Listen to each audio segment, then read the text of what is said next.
Welcome. I'm Eric Fleming, host of A Moment with Eric Fleming, the podcast of our time. I want to personally thank you for listening to the podcast. If you like what you're hearing, then I need you to do a few things. First, I need subscribers. I'm on Patreon at patreon.com/A Moment with Eric Fleming. Your subscription allows an independent podcaster like me the freedom to speak truth to power and to expand and improve the show. Second, leave a 5-star review for the podcast on the streaming service you listen to it. That will help the podcast tremendously. Third, go to the website, momenteric.com. There you can subscribe to the podcast, leave reviews and comments, listen to past episodes, and even learn a little bit about your host. Lastly, don't keep this a secret like it's your own personal guilty pleasure. Tell someone else about the podcast. Encourage others to listen to the podcast and share the podcast on your social media platforms because it is time to make this moment a movement. Thanks in advance for supporting the podcast of our time. I hope you enjoy this episode as well. The following program is hosted by the NBG Podcast Network.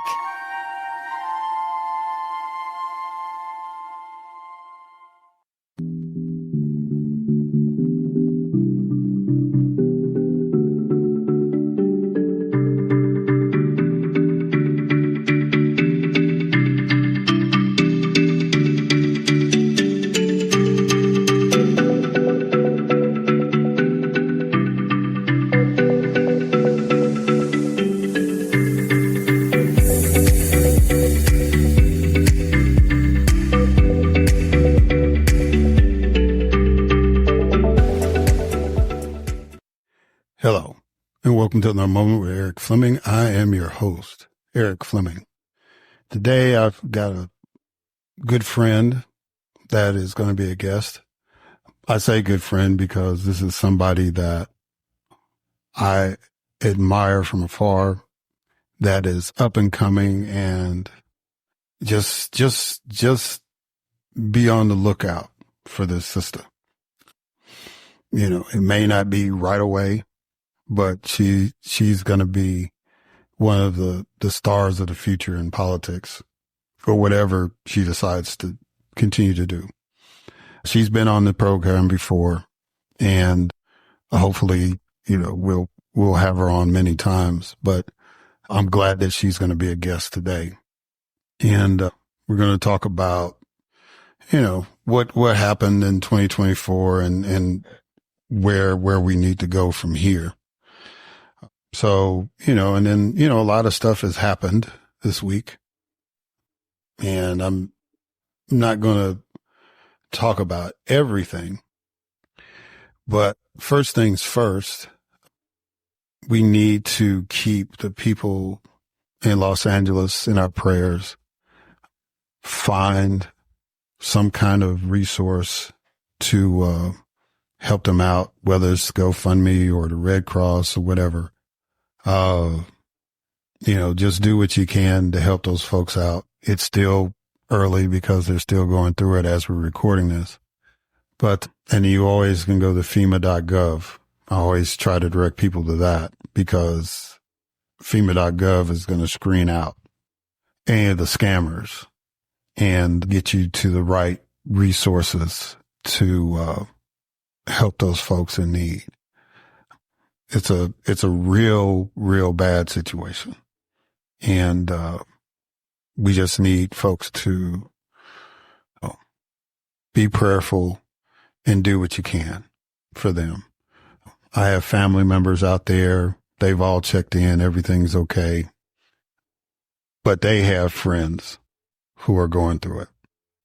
So just be mindful of that. And speaking of that, since that's a news story, this will be a perfect time to go ahead and get it started. And as always, we start this off with a moment of news with Grace G.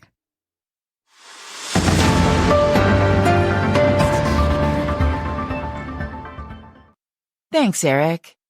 U.S. House Speaker Mike Johnson was narrowly re-elected, securing his position with 218 votes after negotiations with dissenting Republicans. The U.S. Congress, in a session presided over by Vice President Kamala Harris, officially certified Donald Trump's election victory. President-elect Donald Trump received a sentence of unconditional discharge for falsifying records related to hush money paid out to an adult film actor. Canadian Prime Minister Justin Trudeau announced he would resign in the coming months due to pressure from lawmakers, while remaining in office until a new Liberal leader is chosen. Wildfires in Los Angeles burned over 31,000 acres, forcing 180,000 evacuations, killing several people, and destroying thousands of homes. A U.S. appeals court overturned an injunction blocking the release of a report on special counsel Jack Smith's investigations into Donald Trump. The U.S. Department of Justice urged the Supreme Court to deny Trump's request to delay a law that could ban TikTok. Minneapolis's city council unanimously approved reforms and outside oversight for its police department following a federal investigation that revealed civil rights abuses. PayPal is facing a lawsuit from an Asian American businesswoman who claims the company discriminated against her by limiting an investment program to Black and Hispanic applicants. Rudy Giuliani was found in civil contempt of court for not providing requested information in a defamation case brought by 2 Georgia election workers. President Joe Biden blocked Nippon Steel's $14.9 billion acquisition of U.S. Steel due to national security concerns. And a Justice Department report found Oklahoma is unlawfully committing individuals with mental illness to psychiatric hospitals and relying on police for mental health crises. I am Grace G., and this has been A Moment of News.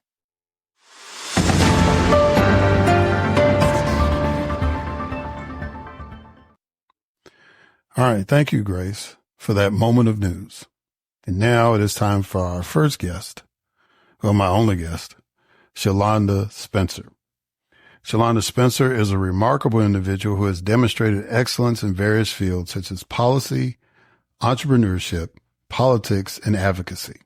Throughout her professional journey, she has utilized her extensive expertise and background to make a significant impact by shaping crucial social and political decisions, furnishing invaluable policy guidance to government leaders, and unwaveringly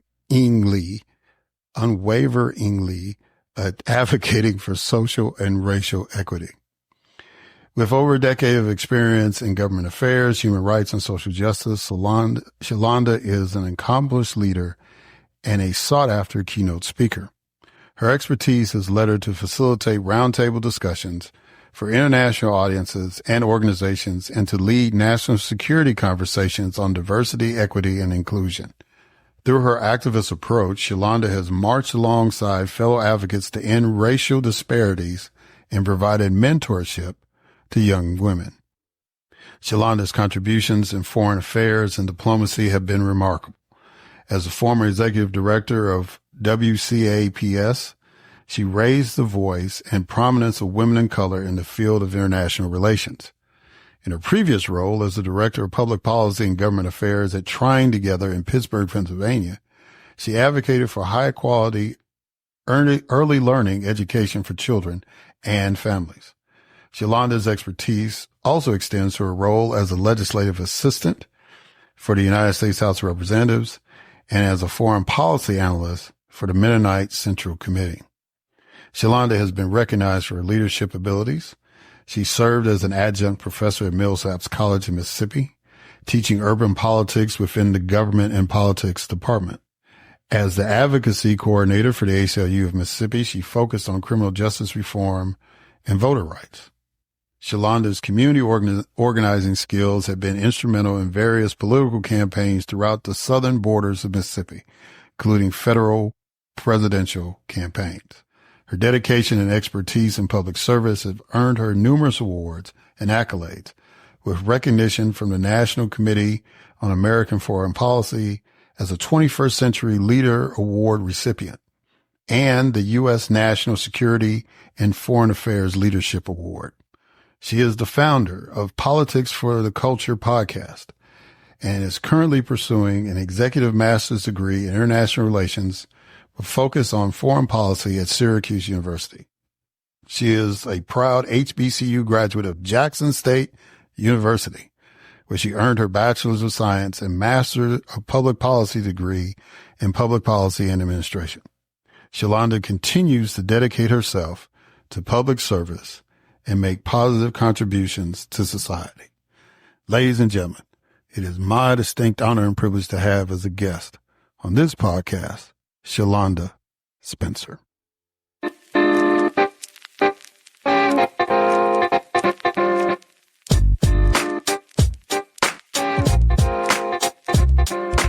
All right. Shalonda Spencer, Happy New Year. How you doing? Happy New Year. I am awesome. How about yourself? I'm hanging in there. I'm bracing myself for the Martin Luther King holiday, which unfortunately will be Inauguration Day for a 47th president. So I'm kind of bracing myself for that. I am happy that he's now officially a convicted felon as of us recording.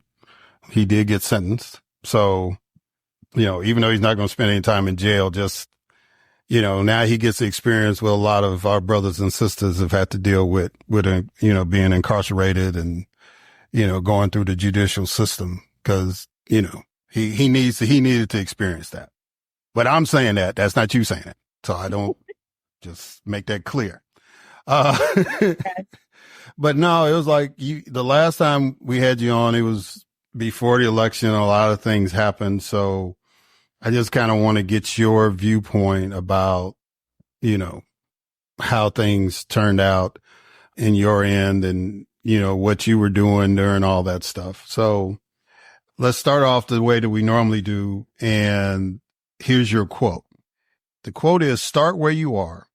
Whatever it is you're thinking of doing, just start. Perfection doesn't exist." What does that quote mean to you? Oh, man. So in my current role, I have a supervisor who always makes the statement, never let perfection get in the way of progress, right? And so I'm oftentimes thinking of ways how I cannot have to perfect everything, but just start, just begin whatever new journey I'm on, whatever new task. This past few months, well, I would say probably in the last 6 months, I've been thinking of like new hobbies and things that I want to get into outside of the political space because I've realized that there's more to me than just my political background and the social justice and the advocacy side of me, the researcher, the nerdy side of me. And so I've been tapping into more so of they call it the soft girl era.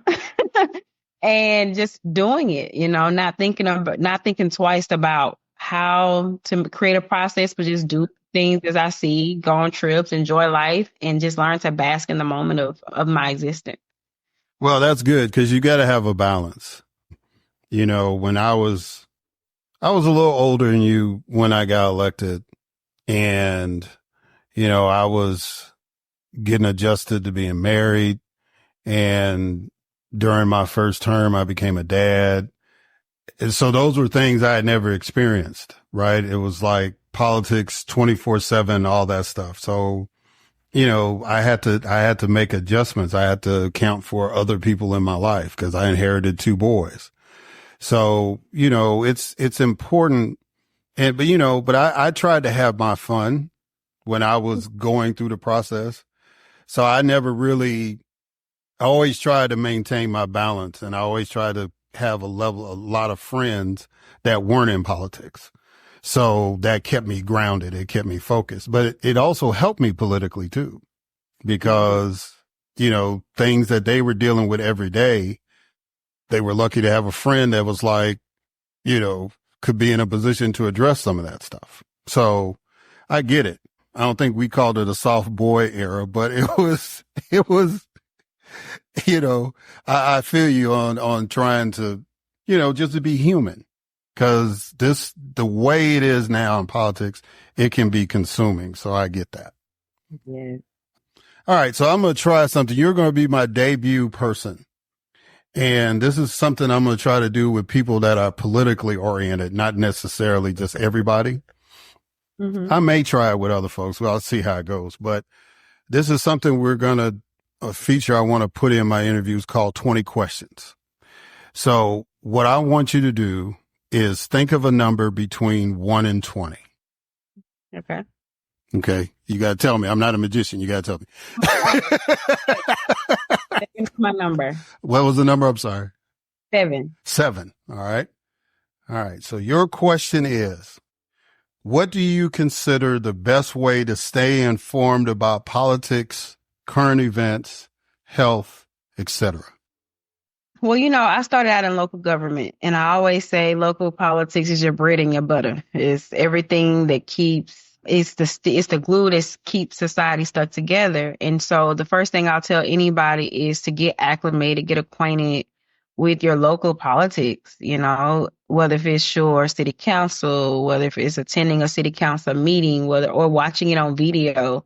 Everything is virtual now, everything is also at your fingertips. So I feel like, the best way to stay informed is because you have to want to be informed. You have to want to understand what's going on with you. And to be honest, everything is political, from your job, from your purchase of a home. Everything that involves your life is in a political state where someone is controlling how you're able to do and live every day. So that's the best way to start. Just start local, then work your way up. I always tell people everybody has a role to play, and everybody can't protest. Everybody can't stand on the front lines. Everybody can't make public statements. So figure out your lane, figure out what you like to do, what you enjoy doing, and grab it by the horn. It's like, go after it and and make sure you're just aware of your everyday surroundings, because it's very important that you are aware of really truly what's going on with you in your everyday life. Yeah. In politics. Yeah. Well, that's the sermon I try to preach to any and everybody, even though I'm not quote unquote an elected official anymore. I'm still engaged. And, I always use the example that if you don't think that we need government, we don't think you need politics, then just tell me where the nearest intersection is where you live, and I'm going to pull all the stop signs and see how that works out for you. Right. I mean, just, when I break it down like that, people are like, well, okay, but, I said, everything you do, if you want to build a church, you better know the county commissioner that is over zoning, right? Because you might be buying some land and it might be deemed residential. And then you're like, well, what do you mean I can't build a church here? Everything, like you said, is related to politics, and we don't want people to be political junkies like us, right? Not everybody. We want some good people to do that. But at the same time, people need to be engaged. So you're preaching to the choir here, and I'm hoping that I'm glad somebody other than me is saying that out loud, because people need to truly understand that. All right. So now we're going to go back in time. So the last time you were on, we closed out with a prediction. I asked you and a couple other guests that were on that episode what 2024 was going to look like. So we're going to try this. This is what you said. I feel like the Democrats can pull it off, and they probably will, because I don't think the Republicans right now truly have someone they really want to stand beside. I mean, I did see Mississippi send out their list the other day about, hey, we're supporting Trump and all of this type of stuff. But from what I can see, that there are a lot of Republicans, because of the legalities of what's going on with Trump, they don't want to support him. And then I'm still kind of going through the Republican debates that I want, to see how they truly identify the person they're going to stand behind. But I do see the Democrats definitely probably winning again. I just want to see, I'm looking forward to seeing where the foreign relations and where we're going to be in the foreign policy side in the upcoming years, based on what we're experiencing with Israel, and people not thinking about Russia is still a thing. And so those are some of my things I'm looking forward to seeing, how Biden's going to respond in the upcoming years. But it's going to be interesting, because I have heard, I know I don't like to do he say, she say, but to see what 4 years could look like for Biden, or could this be an opportunity for Kamala to step up? I don't know. That's going to be something that I'm interested to see. Or would she still just like to be VP? So it would be great to have a Black woman president. All right. So for the listeners, that was in December of 2023 when she made that prediction. So a lot of stuff has happened in between that. Tell you why I predicted that one. Okay. That was before, because I felt like Biden had a really fighting chance. This was way before they put Vice President Kamala Harris in the race. My predictions was really solely on the idea of it being between Joe and Trump. And I felt like Joe really had the numbers and he had at that time, the ability to win. However, I will say this, once unfortunately, when President Joe Biden was forced to step down from the reins of being, the Democratic nominee, and I saw that Vice President Kamala Harris was getting ready to be the nominee when they made that announcement, then my prediction did change. Unfortunately, we didn't interview between that time, but I knew then, once that took place, that it was going to be an uphill battle for the Democratic Party, unfortunately. Yeah. And, I shared your excitement. I kind of had the same thought process that Biden was going to run. He was going to win. And then somehow, some way during that first year, that second term, he was going to step down and let Kamala finish out the term. And, that was something, I didn't really put out there, but with some people that I was close to, I kind of felt that, because you could see that the office was getting to him. I was looking at some footage from 2018 where he was speaking to the press club, and then, they showed like footage from last year, right after he had dropped out of the race, and he spoke to the same group, and you could see how he had aged so much. And, but that's the burden of the position. And so, he was, I just kind of figured if it was going to be between him and Trump that the people would make the decision. But after that debate, and God bless Vice President Harris for trying to put the best spin on it as she could. But at that point, it was just kind of like, when Nancy Pelosi say you too old, you too old. You know what I'm saying? So that was kind of, what I saw. But it's always good to go back and think about, because things in it's just a reminder that things in politics change so much, and it can change real quick. And yeah, so, I was hoping, did you go to the convention? Did not. Yeah, I did. I got to go. And man, I'm really excited. When we came out of that, it was like there were a lot of pragmatic people, but the excitement was real. There was some real momentum there. And then, Labor Day happened, and it seemed like, after Labor Day, it just kind of seemed like everything was kind of running on fumes instead of maintaining the level of energy that was in Chicago, which kind of leads me to this question. You and I have been doing this kind of stuff, for a while. One of the things I had heard, like not too long after the convention, and then, now as autopsies are being done, people are pointing out what should have been done, all this stuff. So there was a criticism that the campaign depended on the white consultant class too much, and not enough on traditional Black outreach.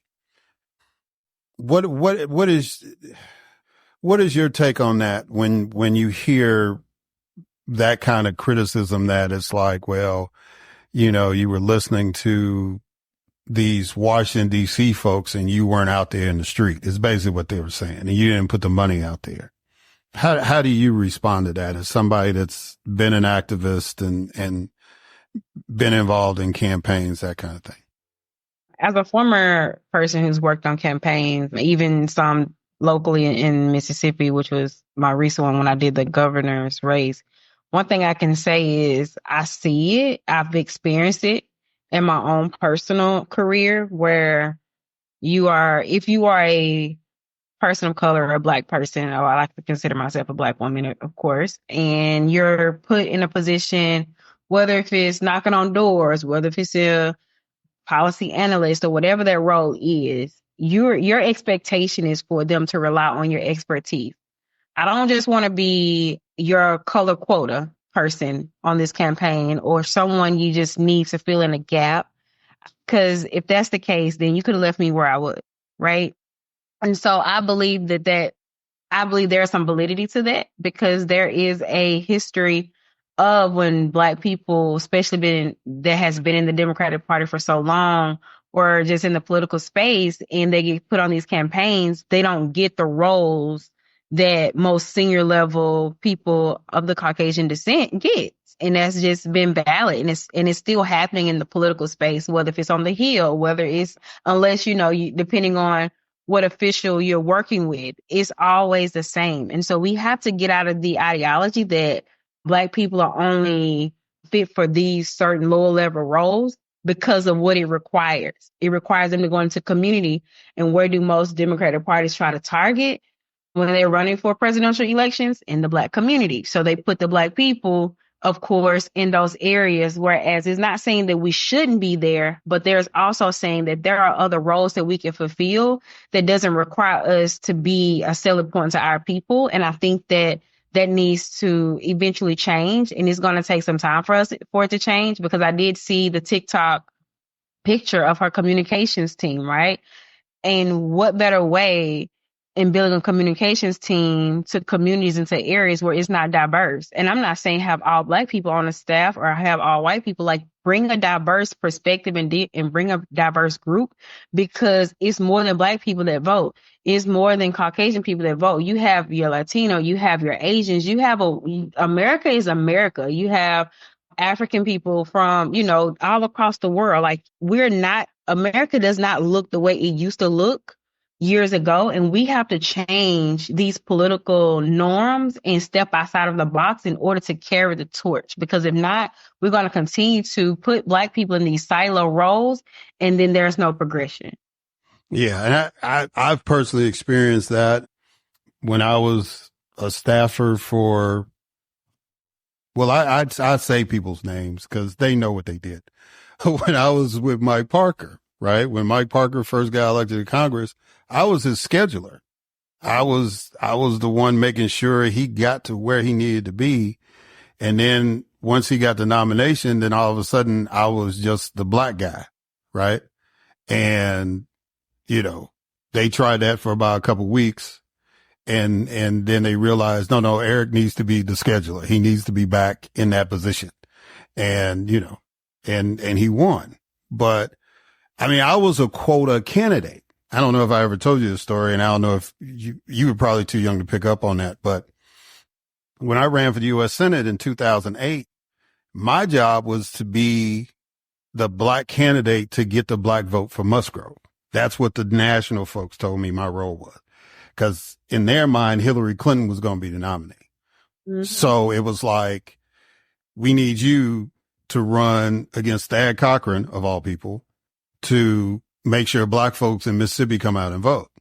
Well, thank God Barack Obama won, because then my candidacy went from just being the Black candidate to get Black people to like, oh snap, he might actually have a shot at winning, right? Along with Musgrove. So all of us that have been in this game have been through that. And, it was like, I think that to me, if Vice President Harris, it was understood from day one that she was going to be the nominee, and, Biden wasn't running at all, and she could have picked her team. I think the fact that she was basically the sub, she had to inherit the team that Biden had put together, and, whatever deals had been cut. And I still think she did a phenomenal job considering, because, I mean, I don't know any other human being that could get 226 electoral votes in 100 days. Now, I will say she put up a good fight. I got to give her that. And the Democratic Party, and it's not just the Democratic Party, it's the way they pitch where I've seen how corporate world does it. You know, we get Black women or we get Black people into certain roles and we don't have the tools. We don't have the resources. And it's like cherry picking. We get what we can get, and you get tired of just getting what you can get.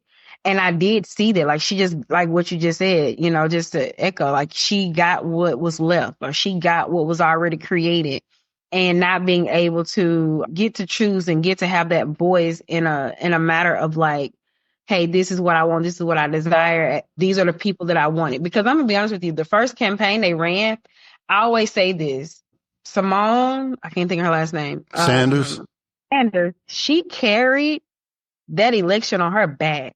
People can say what they want to say.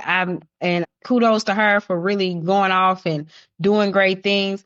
But from the time that election happened in 2020, I saw where she carried the election on her back, whether if it was defending Kamala, whether if it's defending Biden. Like, I'm not saying that other people did not do their work, but when it came to publicly displaying, she literally carried that torch. And I feel like this election cycle missed somebody who's going to carry that. It always have to be somebody. Unfortunately, nobody was willing to carry that election on their back and on their shoulders in the way that would have got her to the finish line. And that's what she had missed. Yeah. You gotta have an effective surrogate to lay the case. And I agree with you. And, you know, like you said, she landed on her feet, but I think she could have gotten a better role than what she got. But she landed on her feet, and like you said, she did a lot of the work publicly to sell people, not just Black folks, but people in general, that Biden was the answer. Let me say one more thing. Yeah, go ahead. Also, like, they put her in a box. The Democratic Party did. When you go back and look at all her rallies, when you go back and identify some of her speeches and some of the things that she said, I don't think her wording, I don't know who her speechwriter was or whomever, they placed her in a box. They only allow her to only go so far. And I think that's where the Democratic Party always tend to want to be so political correct, where we sometimes, it's okay to say, hey, we got this one wrong. And that's just across the board. And I think until we learn as people to take acknowledgement, you don't have to play the blame game. We can say, hey, look, we didn't come at this in a strategy form. We did a lot of things last minute. Now let's go back and reassess. Let's take this loss. Let's take this L. Let the Trump administration do whatever it is they need to do. We need to go back to the drawing board and revamp to figure out how do we come out stronger and better, and creating policies that truly affect the American people and not be so social driven when there's a whole economy that's happening where people are losing jobs and cost of living is constantly increasing. Like, you got to talk the American language. I always say that the Democratic Party has branded the civil rights movement, and we try to align everything with civil rights era. And it's time to, I'm not saying don't address the civil issues that are happening in our society, but it's truly time for us to build a solid economic platform and groundbreaking for the American people. And I think that's the part that the Democratic Party has lost from. Did you know a guy in Mississippi named James Covington? I did. So James wrote a book called From Civil to Silver Rights. And, you know, that was the whole premise of his book, that we have to get past asking for, because his argument was that's where Dr. King was going. It was like, you know, when they took Dr. King out, he was organizing a poor people's campaign. He had gotten past voting rights and public accommodations. It was now time to deal with the economics. And to me, if we had more of a say-so, meaning Black folks, I think the campaign would have been more attuned to that, as opposed to, you know, her and her discipline, as she referred to it, of just trying to push these right buttons. That was all of a sudden, I mean, all the issues were there. We knew about women's rights. We knew about immigration, but people wanted to know, are you going to fix this inflation? And if you can't fix this inflation, what strategy you going to have to try to make it so I can live my life? Because if I'm worried about bills, if I'm worried about my job, if I'm worried about, being able to have affordable health care, I'm not really concerned about what they're doing over there in Israel, right? I could care less what they're doing in Ukraine. And so I believe that black populism beats white populism all the time. I just do. Because if anybody's going to catch it in the United States, it's us as black folks. And I think if you can address the issues that we have economically, what's the old saying that a rising tide lifts all boats? I think that would have been, but, a lot of times when we have these kind of discussions, it's just like me looking at the Chicago Bears and like, oh my God, if they had done this and done that in a football game, you know what I'm saying? I'm not out there. I'm just watching. I can't do anything about it, but we have ideas. And so, so what do you think she's going to do next? Read where she's supposed to. Well, I've read about her possibly running for office in California. I kind of don't know. I mean, I don't think that, if you look at her career, if people have ever paid attention, she's always said how she was the first to do this and she was the first to do that and the first to break a lot of grounds. And so I think for her, it's going to be about where does she see herself? Where does she want to be? What does she want to take back from what she's done at the White House and being an attorney for all these years? What is it that she's trying to take back to California? What changes she's willing to make, or what changes does she even want to make? So I think it's going to be up to what she sees would be her final stamp of approval. I'm going to be honest with you. If I became the vice president, I'm clocking out. There's nothing else that I can give to America. I've given you all 4 years. And, even when she was a Senate. And sometimes, and I really hope that she goes and take a break. We as women always feel like we're supposed to be doing. We have to do it. I don't know if it's because we want the credibility, we want the stamp of approval from society, but I really hope she take a break. That's what I do. Well, I know she's going to write a book because they just gave her $20 million to write a book. And I'm sure she's going to use that $20 million to look at some down the road. I hope that she runs for governor of California. I would love for her to still be in the national discussion. I wouldn't run for president again if I was her. You give it a shot, and this was really her second shot at it. And she actually was the nominee. So, I think if she could get that position in California, it'd be the governor. I think that'll give her the platform that she needs to address issues. It's the 5th largest economy in the world. And, they're going through a little struggle right now with the wildfires and stuff. But I think if she's the governor and Karen Bass is still the mayor of Los Angeles, I think that'll be an incredible story to tell. And but do you go back though? Do you go back and run for a federal seat? A state seat when you became the governor? I mean, when you was the vice president? Well, I mean, the governor is like, there's only 50 of them. And, it's like, I don't necessarily, I get what you're saying, but it's like, if she had came from Mississippi or Louisiana or something like that, okay. No, probably not. But California, states like California, Texas, that literally were countries at one point in the history of the world. Yeah, that's a big position. Just like if they asked me one time, if you could be mayor of Jackson, would you take it? I said, no, but I'd be the mayor of Chicago. Yeah, that makes sense. I see what you're saying. I see where you're going with that. Because that gives me a national platform. You know what I'm saying? I think I would do good as the mayor of Jackson, although the minute that I get sworn in, half the folks will hate my guts just because I'm the mayor. But it's the same way everywhere else. It's just a matter of having a national platform, because there's a young brother in Stockton, California, people don't talk about. I can't remember his name, but I know he's done some innovative things. But if he was the mayor of Los Angeles, people would know him because the stuff he's doing in Stockton is incredible. I mean, poor people get a check in Stockton, California. He's dealing with the homeless situation there. And, but if he had a bigger venue, I mean, it was his dream because he grew up in Stockton. So I'm not knocking that, but I'm just saying if he wanted to have more of a national platform, Los Angeles would have given him that as opposed to where he is. And so I think if she was the governor of California, she would still have a national platform and less of the stress.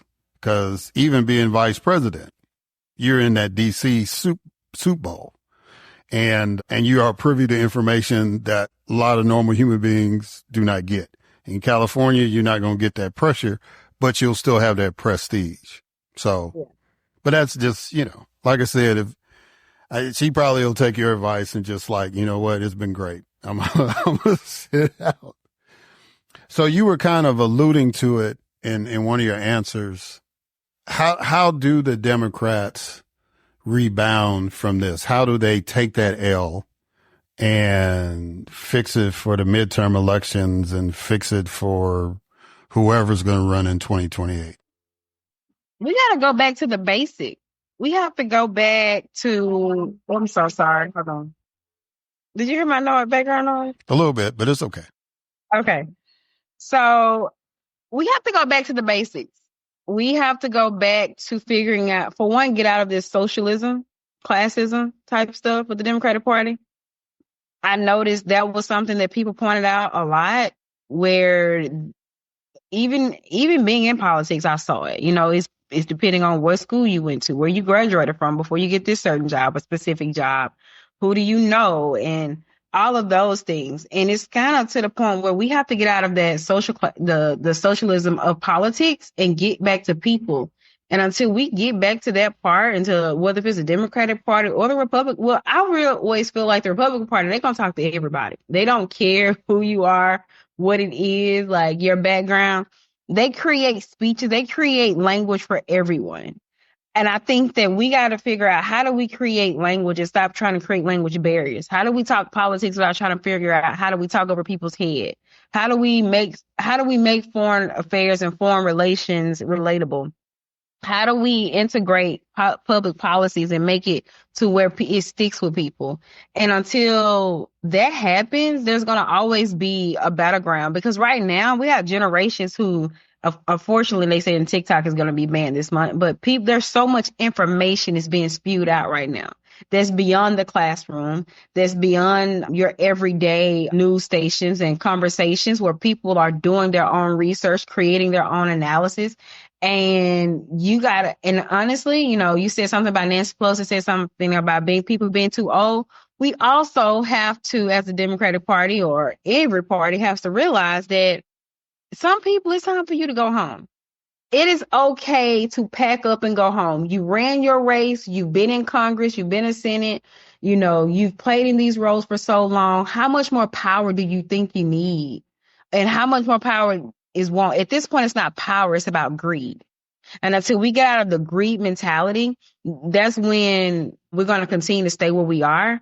And unfortunately, I hope this election opened up the eyes of the Democratic Party, because if this didn't open up their eyes, I don't know what will.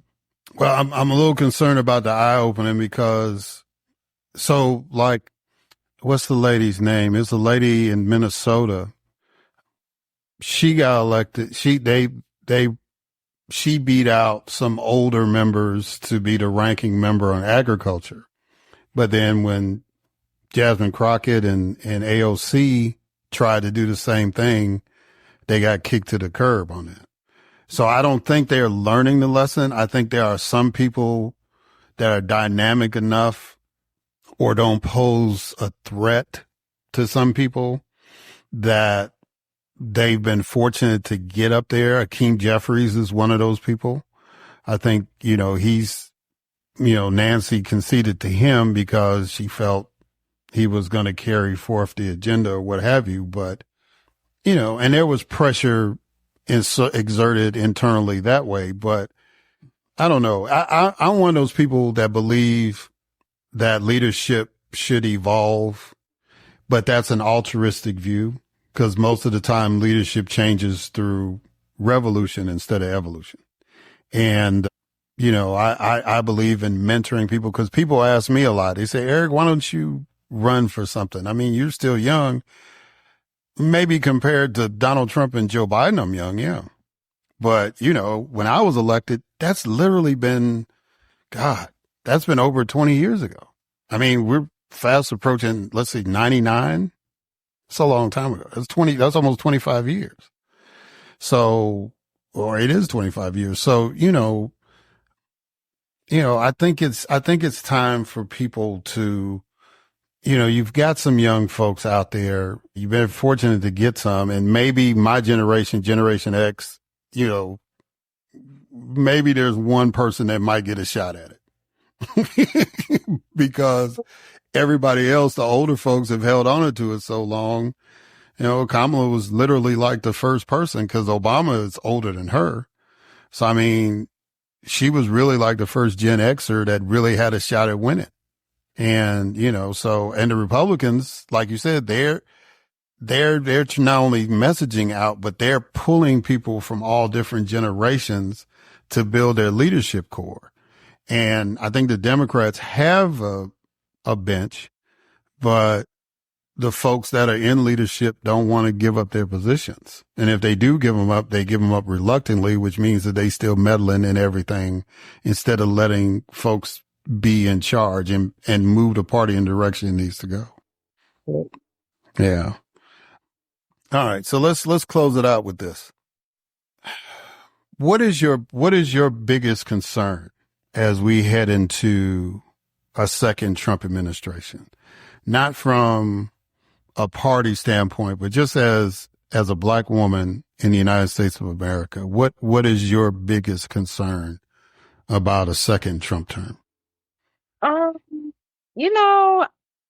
This may sound, I don't know how this is going to sound or how it's going to come off, but I really, like, when Trump got elected the first time, I was shocked, but I wasn't, because, Hillary won the popular vote. But I was like, okay, let's see what's going to happen. What is this going to truly look like?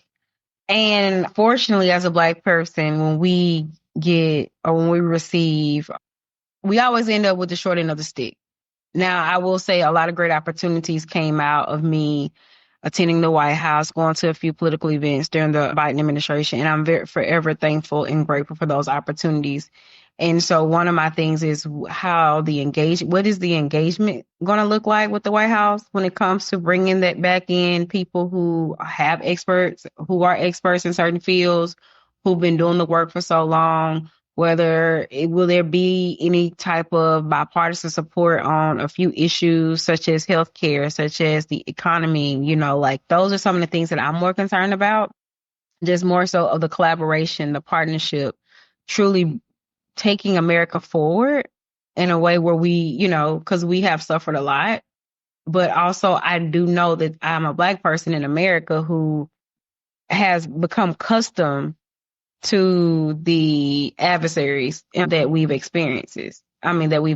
So I don't know what to expect. I don't know what to look forward to. Again, it's just going to be another 4 years of us being, hopefully we're going to be continue to be pawns on a string as Black people. But I just hope that there's a way that the Trump administration can do better.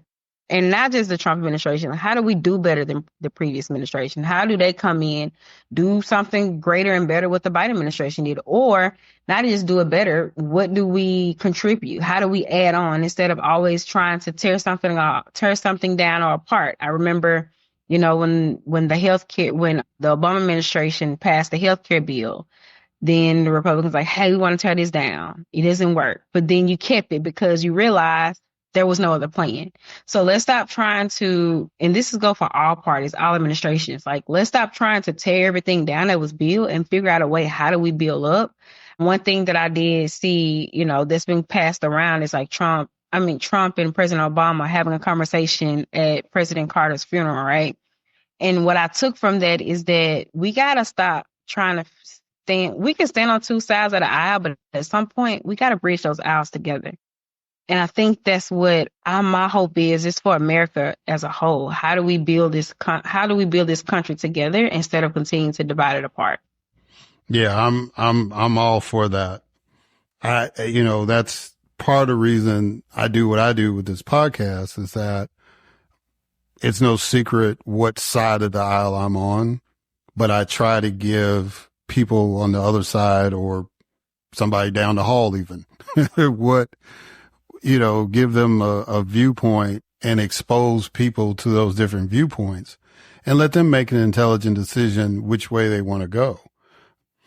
But the only way, and just learning that from having the privilege of being in a legislative body and understanding that you've got to talk to people, because, what I remind people all the time is that everybody in that Capitol building didn't vote for you, right? Mm-hmm. It was like you represent your district, right? And they're all representing their district. So you've got to go in there and convince them that this is a good idea. And it's like if you just think that just because they're Democrat, just because they're Black, they're going to fall in line with you. That's a delusional thought. Everybody has an agenda, and you've got to be able to find out where they're coming from and to have discussions, have dialogue, and then come up with solutions. And I would, if Donald Trump and Barack Obama decide to have a cordial relationship, that's going to help the nation, to me, as opposed to what we've been experiencing over the last decade, right? If Donald Trump will pick up the phone and just like previous presidents before and say, hey, look, I'm in this situation, what's your thoughts? Who should I need to call? Whatever. Because, or I'm thinking about doing this. What would you do? If we had that dialogue what we used to have, we'll make it through whoever the president's going to be. But if it's still going to be this combative Civil War type mentality, then we have to buckle up. And I just want, my biggest criticism from what I've seen so far is that don't pick people that are your fans to be in your cabinet. Pick people like you did the first time. Pick people that'll say no to you, right? Because none of these people that he's picking now, if I was a member of the Senate and I was doing my advise and consent duty, my main question is like, can you look the president of the United States and tell him no? If you can't do that, then you don't need to be in that position. I don't care what it is. I don't care if it's National Intelligence Director.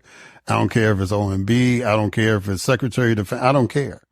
If you can't, I do agree with you on that. I do agree that we have to continue to still pick credentialed people who are credible, people who've been doing the work and have some background in it. That is definitely something that I think the Biden administration kind of did well with picking a lot of great people who will qualify for positions and not just picking the friends. Of course, there was still some, little spouted, they were sprouted out here and there. But other than that, I think that there's definitely something that the Trump administration should do better in and how they pick their appointees.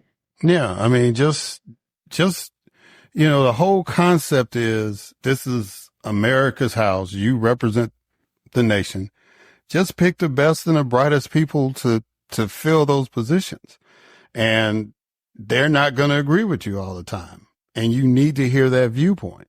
And if all you want is just fans, then you'd be better off just being a celebrity and deal with the ratings on the TV show than to sit in the most powerful position in the world. But I can go off another tangent on that. Look, Shalonda, I want to thank you for coming on.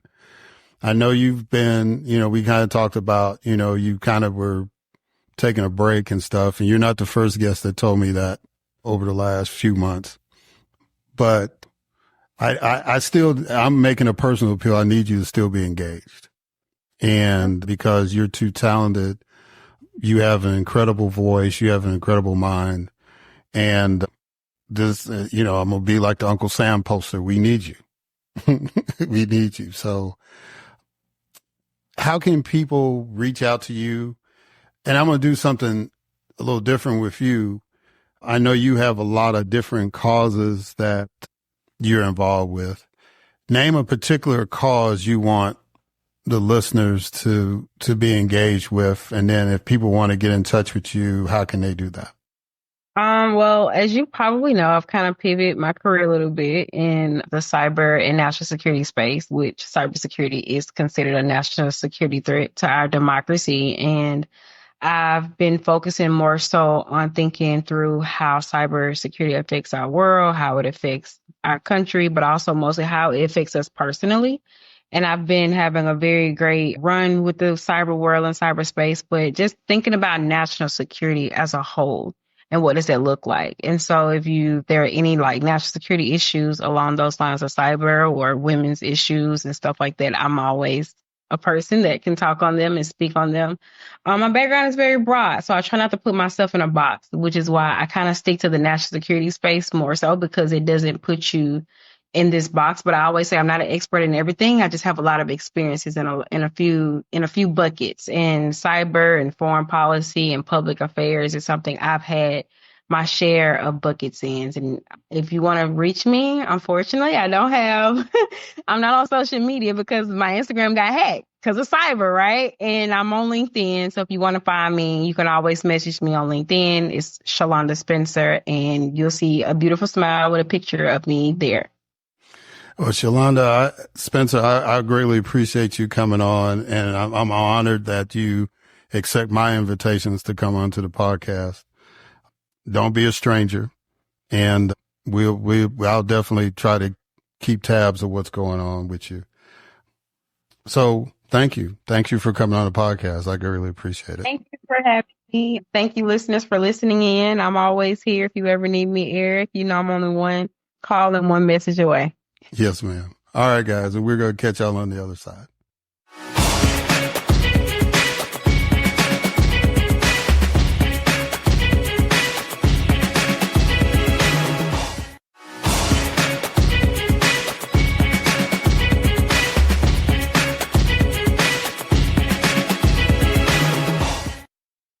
All right, and we are back. So I want to thank Shalonda Spencer for coming on. She is going to be a major factor in public policy in this country. And don't know where or when that will happen, but it will. As you can tell, if you remember the first interview we did, and this just one you just heard, she's special. And of course I'm biased because, she's from Mississippi and she went to Jackson State and all that. But in all reality, she is a dynamic person, and to watch her develop and grow and continue to be or evolve to be a force is fun to watch. And I'm honored that she feels comfortable coming on the podcast to talk to me and to all of you all. And hopefully, as long as I have this podcast, she'll continue to have that comfort, because it's a blessing for us to know her and to, what's the word I want to use? To be in her presence. Let's put it that way. And if you think I'm laying it on thick, maybe, but when I greatly respect people, that's the way I feel. And there's a lot of people like that, especially in Mississippi. On the national level, not so much. And so I want to close out with this. I had mentioned early in the podcast, we were talking about what was going on in Los Angeles. And that's just part of what's happening. But the negative part of this whole thing in Los Angeles is kind of a microcosm of what we're going to be dealing with, unless something incredible happens, right? While the folks in Los Angeles are battling these wildfires, people have taken the time to try to turn that into something to cater their political agenda. Now, I'm only so old, so I don't know if people were doing that during the Dust Bowl, right? Or people were doing that at the San Francisco earthquake or even the Chicago fire. But since I'm living in this time and I'm watching people do this of course, we didn't have social media either, but I'm just really, really disgusted. There's this guy that's on CNN. Now, his bona fides is that he worked for Mitch McConnell at some point in his political career. His name is Scott Jennings. And I don't know if it's an act that he feels that he has to do. I don't know if the producers at CNN feel that he's got to play this role, or he's just genuinely gone off the rails. But he had the nerve to equate the hiring and firing of firefighters in Los Angeles, the city of Los Angeles, to what's going on with the wildfires. And I'm like, what in God's name does the makeup of personnel, more specifically, the makeup of the racial makeup of the personnel have to do with the Santa Ana winds blowing 100 miles an hour and starting 4 wildfires that have evacuated hundreds, thousands of people, that has destroyed thousands of homes, that has actually taken some human lives? What does that have to do with anything? How are you even shaping your brain to make that a connection? Now, he said some other crazy stuff. It's like Jimmy Carter was being laid to rest and he decided it was his viewpoint, his obligation to criticize everything that Jimmy Carter did wrong when he was president. Okay. Without acknowledging anything that he did right. So needless to say, he wasn't at the funeral, nor was he going to give the eulogy. But it's just absolutely amazing to me how these people get a platform to talk about any and everything. There's a whole network he could have his own show on if he wants to do that. And I guess CNN has given him kind of a co-hosting role with Abby Phillips on her show to be this conservative viewpoint or whatever. But it's like, when I used to watch shows like The Firing Line and The McLaughlin Report and all that, and, they were kind of blustery and every now and then they kind of went off the rails. But, when one person in the panel went off the rails, the rest of the panel kind of got them back in line. It didn't matter what side of the argument they were on. They were like, yeah, that's crazy. Let's focus on what we know, right? There wasn't room for, just trying to get sound bites and clicks. And of course that wasn't around then, but still, they still had nightly news. They still had national news. And there wasn't any room for that. There wasn't any time for that. It was like, let's give some intelligent viewpoints. Let's give a liberal and conservative and even a moderate viewpoint sometimes on the issues of the day. And you pretty much could tell who was on what side, but it was high level, right? So, one of the things that I learned early on was that most newspapers in America, for example, try to write at a 4th grade level. 4th grade reading level. The New York Times and the Washington Post, whenever you would, like when Microsoft Word came up with that word count, and then it would used to tell you, and I think Apple used to do it too, tell you what grade level that article was. You could paste it and it would read it for you. And most of the time, the New York Times or the Washington Post was at a 9th grade level. So it makes sense that people that weren't as sophisticated or exposed education-wise didn't like the New York Times or Washington Post. They would gravitate to their local paper or the USA Today once they emerged. And it was like, okay, this is simpler to read. I can handle this and digest it. And now we're in this age where we basically can mold our television watching so we can watch channels that strictly talk to us in our echo chamber as opposed to divergent views. And now we got social media with the algorithms. And it's like if you click on a certain person, then everything in your feed is going to reflect on what you clicked on, right? So, Scott Jennings has an audience and all this other stuff. But at some point, we got to stop the lunacy, and we just got to be straight up and honest with people with facts.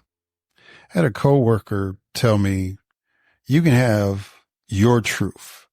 I can have my truth, but there's always going to be the facts, right? And so I think we have an obligation to deal with facts. If you are in journalism, right? Really, if you're in public policy, you're supposed to give facts. But, my podcast is an opinion podcast. Now, I'll try to give you facts when they're available, but I'm not obligated to do that because it's my podcast.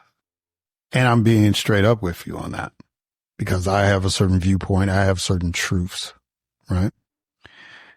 But I think just common sense dictates certain things too. The racial makeup of the Los Angeles Fire Department has nothing to do with the wildfires in LA. Nothing. So by process of elimination, people making that argument don't need to be in the discussion.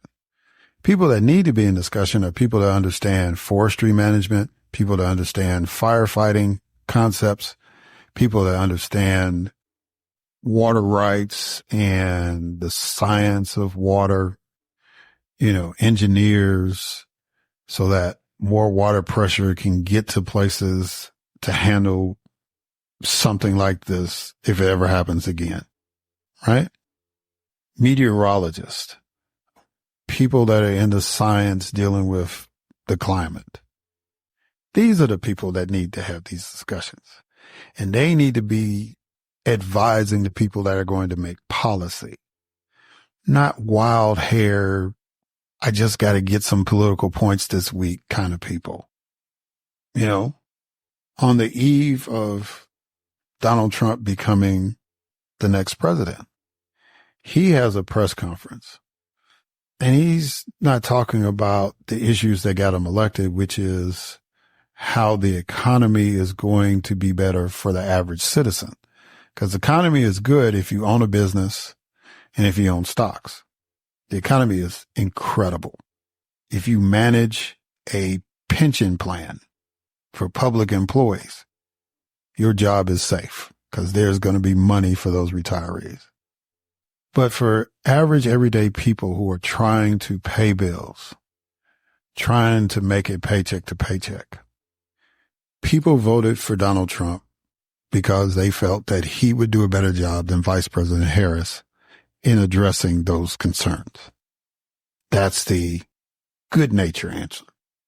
Now, my thinking is that, and it is racial, but it may not be racist.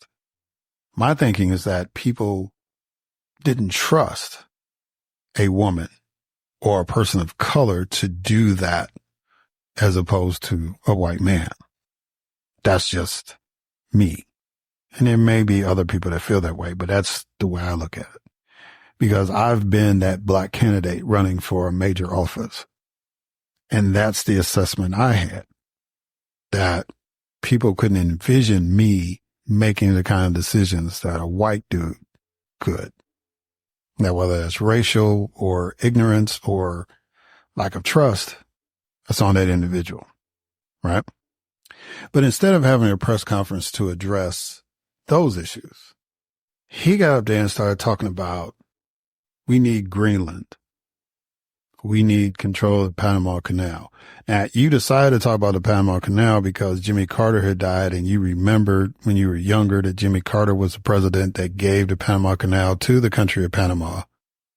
So Now the Panama Canal, we got to have control of that back because Jimmy Carter is no longer with us, even though he hasn't been president since 1980. And you had 4 years prior to that to deal with it. And then you want to insult Canada. You want to refer to the prime minister as governor. And yeah, there may be some political stuff going on in Canada, but Trudeau was like, yeah, y'all deal with him. I've been doing this for 9 years. I've dealt with 4 of those years I had to deal with him. Good luck on that. I mean, I survived COVID. Somebody else can have it. You know, you got the president of Mexico. She's saying, well, if you want to rename Canada, we'll rename the United States. I mean, you know, and then the other thing, the Gulf of Mexico. Now we want to make it the Gulf of America. For what? The Daily Show was classic. Oh yeah, that's the headline we want. Yeah, there was another oil spill in the Gulf of America. Really? That's what you want? What has that got to do with eggs and butter and milk and bacon? What does any of that have to do with that? And then you're sitting there trying to justify and say, well, if we get Greenland, you know, our national security is in place. So Denmark is not our friend. Denmark's not a member of NATO. You think if something went down, they're not going to help us? I mean, you know, of course you don't want us to be a part of NATO, but that's a more intelligent discussion. I'm just trying to figure out, why are we even dealing with that, right? Did you think that was going to distract us from the fact that a judge in New York finally finished the job and sentenced you on those 34 convictions you got? Did you think we was going to forget about that? Because we were going to be so enamored about a Louisiana purchase in our lifetime that we'd be more focused on the purchase of Canada and Greenland and the Panama Canal than purchasing what we're going to eat for the next couple of weeks at our house. You know, when you get elected and you're trying to say it was a mandate and you get elected, then anytime you talk from this point forward till you get sworn in and get to actually implement stuff should be about what the mandate was about. Now, it wasn't a mandate, but that's what they're saying. So if you're saying that, then act like it. Every time you get up there, just like you had that press conference and you didn't recognize a box of Cheerios when you saw it, maybe you need to go to a grocery. That's where you need to do. Instead of going to McDonald's or going on a garbage truck, go to a grocery store. Dr. Oz did it when he ran for the Senate. Go to a grocery store. Go to a farm and start talking about how we're going to do this. Go to Tyson. I mean, Sarah Huckabee Sanders will get you in. Go down to Arkansas and go to Tyson Foods. Talk about chicken. Talk about the stuff that people are concerned about. People, like, and I've said it on this podcast before, people are hurting. They need help. We've had an increase in homelessness in a year. People need help. They don't need games. They don't need gimmicks. They don't need a Trump guitar. They need help. They don't care if Elon Musk makes another $100 billion off cryptocurrency or SpaceX. They don't care about it. They want to know how you are going to help them. And Marjorie Taylor Greene will run after that press conference and introduce a bill to say, let's change the Gulf of Mexico to the Gulf of America. But she hasn't introduced a bill to make sure that the folks in Rome, Georgia can afford their light bill, their gas bill, their car note, their house. Can we even buy a house in Rome, Georgia? Can we afford the groceries that they sell at the Publix in Rome, Georgia? Right? But you want to introduce a bill to rename a body of water that we don't even border. Georgia doesn't even border the Gulf. We're not a Gulf state. We're an Atlantic state, not a Gulf state. Now, if one of the Republicans from Mississippi introduced a bill, okay, at least it's a Gulf state. Alabama, Florida, but not Georgia. Why are you even concerned about that? Because it's all about theatrics. It's not about substance. It's not about facts. all they want to do is, instead of just being mad about affording things, just being mad about your struggles. Now I'm going to give you something else to be mad about. I want you to be mad about 1% of the population because they've made a decision about their gender. I want you to be mad about Black folks getting corporate jobs because of diversity, equity, and inclusion. I want you to be mad about stuff we shouldn't even be mad about, like sovereign nations that we want to take over. Why are we doing that? Because if you stay mad, you don't stay focused. And I pledge to you that the mission of this podcast in 2025 is to keep us focused. We need to have legislators at the state level and at the federal level doing what they can to make sure that our lives are better. Period. End of discussion. If the mandate from the people, regardless of who they voted for president, who they voted for in Congress, is I want my life to be better, then focus on that. If, you're upset because an executive from a health insurance company got murdered in broad daylight, and there are people cheering the guy who did that, then maybe we might need to find out why that is. Maybe we need to look at health insurance again. It was one thing to make sure that people had health insurance. Now the question is affordability. Now the question is, are they being good stewards of the money that they're being given and processing the claims that need to be processed? I would love to be in a world where business people can make as much money as they want and they treated people nice. They paid their workers good wages and everybody benefited. But we don't live in that world. We live in a world where people are run by greed. And there's only one entity that can stop greed, and that's the U.S. government, if they're not being greedy themselves, or at least the people that are given the responsibility to be stewards of that government. We have to focus on helping people. Let's put the fire out before we start trying to figure out who started it. Because if we all burn up, it's irrelevant. Let's put the fire out first. Then we can go back and see, how do we get here? And how do we not get there again? And be real about it. Not harebrained theories, facts. If changing the name of a body of water will make sure that I have affordable health care, I'm for it.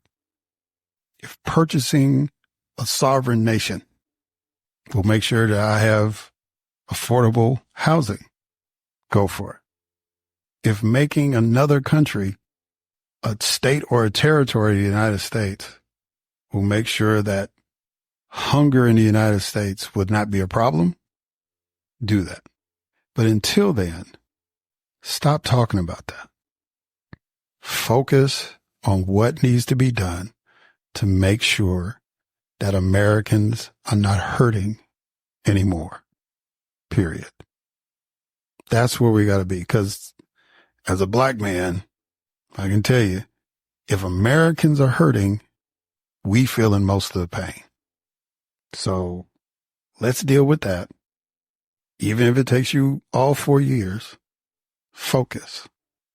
Focus. Focus. All right, y'all. Thank you for listening. Until next time.